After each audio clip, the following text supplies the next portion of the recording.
පුංචි යාළුවනේ ඔන්න මම අද ඔයාලට තවත් වීඩියෝ එකක් ගෙනාවා. මේ වීඩියෝ එකේදී මම ඔයාලට කියලා දෙන්න යන්නේ ශිෂ්‍යත්වයට ඕන වෙන විභාග සමාන ගණිත විසඳන ආකාරය. ඉතින් ඔයාලා තාම මගේ YouTube channel එක subscribe කරලා නැත්නම් subscribe කරන්න, like කරන්න, ඒ වගේම bell icon එක click කරන්න. ඔයාලගේ යාළුවන්ටත් බලන්න මේ වීඩියෝ එක share කරන්න. එහෙනම් පරක් වෙන්නේ නැතුව යමු අපි වීඩියෝ එකට. එහෙනම් යාළුවනේ මේ අපේ පළවෙනි ගාන. භාජනයක ජලය ලීටර 6 මිලිලීටර් 900ක් ඇත.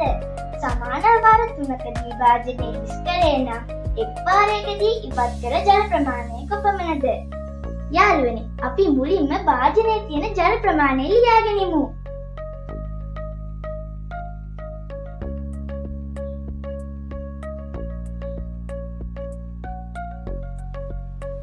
ඊට පස්සේ අපිට කරන්න තියෙන්නේ සමාන වාර 3කදී භාජනය හිස් කරේ නම් වාර 3කදී මේ භාජනය හිස් කරන්න පුළුවන් නම් එක් වාරයකදී ඉවතට ගන්න ජල ප්‍රමාණයයි යහන්නේ. එතකොට අපි මේ ජල ප්‍රමාණය මේ බෙදීලා තියෙන වාර ගානින් බෙදන්න ඕනේ. එතකොට අපිට නිකම් උත්තරේ එනවා. අපි බෙදලා බලමු.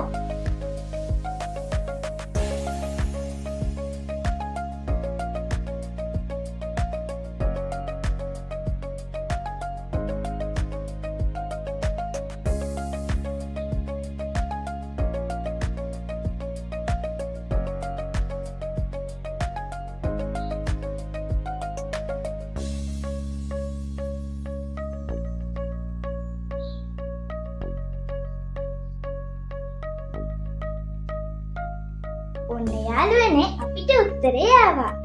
කීයද උත්තරේ? ලීටර 2යි මිලිලීටර් 300යි. එහෙනම් අපි යමු ඊළඟ ගානට. යාළුවනේ මෙන්න අපේ දෙවෙනි ගාන. 5:03:45ට ආරම්භ කළ නාට්‍යයක් පැය 2යි මිනිත්තු 25කින් අවසන් වේ. නාට්‍ය අවසන් වූ වේලාව පැය 24 ඔරලෝසුවේ දක්වන ආකාරයට ලියන්න. එතකොට යාළුවනේ මේ නාට්‍ය පටන් ගන්න කීයටද? 5:03:45ට. අපි ඒක කලින්ම ලියාගෙන ඉමු.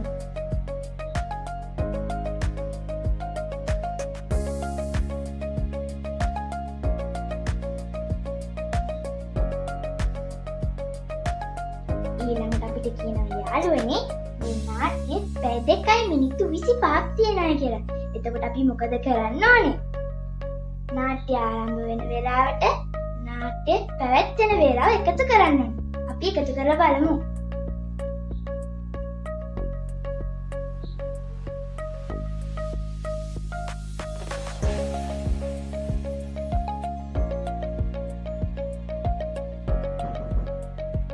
යාළුවනේ මේ බලන්න විනාඩි 70ක් ආවනේ. ඔයාලා දන්නවා නේද පැයකට උඩරිම තියෙන්නේ විනාඩි 60යි. මෙතන අපිට පේනවා පැයකුයි විනාඩි 10කුයි ගිහින් තියෙනවා කියලා. ඉතින් අපිට මෙතන මෙච්චර වෙලා කියන්න බැරි හින්දා අපි පැය දෙනවා එහා පැත්තට. එතකොට අපිට 70න් 60ක් අඩු කරන්න වෙනවානේ. අපි අඩු කරලා බලමු.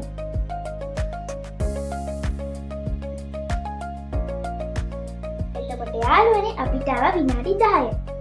ඉතින් අපි මෙතන 70 නැතුව විනාඩි 10 ලියමු. එතකොට අපි කිව්වා නේද එහා පැත්තට පැයක් යනවා කියලා. අපි ඒ පැයත් එකතු කරමු. 3යි 1යි 4යි 4යි 2යි 6යි. යාළුවනේ මේ තමයි උත්තරේ. හැබැයි අපිට මේ විදිහෙන් නෙමෙයි ලියන්න කියන්නේ. අපිට කියනවා නාට්‍ය අවසන් වූ වේලාව පැය 24 ඔරලෝසුවේ දක්වන ආකාරයට ලියන්න කියලා. එතකොට අපි මොකද කරන්න ඕනේ? මේකට පැය 12ක් එකතු කරන්න ඕනේ.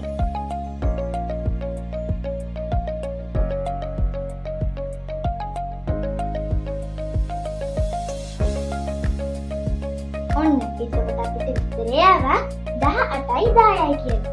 ඒ වගේම අමතක කරන්න එපා පැය 24 ඔරලෝසුවේ කියද්දි උත්තරේ ලියන්න ඕනේ 18යි 32යි 10 කියලා. අපි එහෙනම් යමු අපේ තුන්වෙනි ගාන. ඔන්න යාළුවනේ අපි අද දවසේ අවසාන ප්‍රශ්නෙට ආවා. අපි යමුකෝ ගානට. ජලය ලීටර් 2ක් අල්ලන බඳුනක් සම්පූර්ණයෙන් පිරවීමට මිලිලීටර් 500 කෝප්පයකින් කී වරක් ජලය වත් කළ යුතුද? යාළුවනේ ඔයාලා හැමෝම දන්නවා නේද ලීටර් 1කට මිලිලීටර් 1000ක් තියෙනවා කියලා. එහෙනම් ලීටර් දෙකකට මිලිලීටර් කීයක් තියෙනවද? 2000ක් තියෙනවා. අපි මිලිලීටර් 2000 කියලා මුලින්ම ලියාගෙන ඉමු.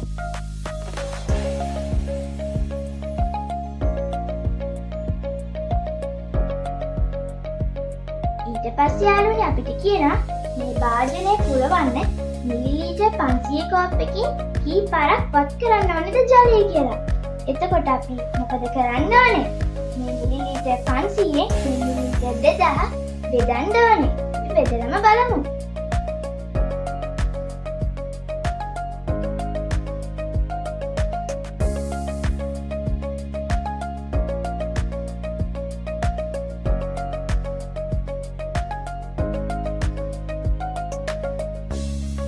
ඉතින් යාළුවනේ අපිට උත්තරය ආව 4යි කියලා. එහෙනම් අපි කී පාරක් ජලය වත් කරන්න ඕනේද?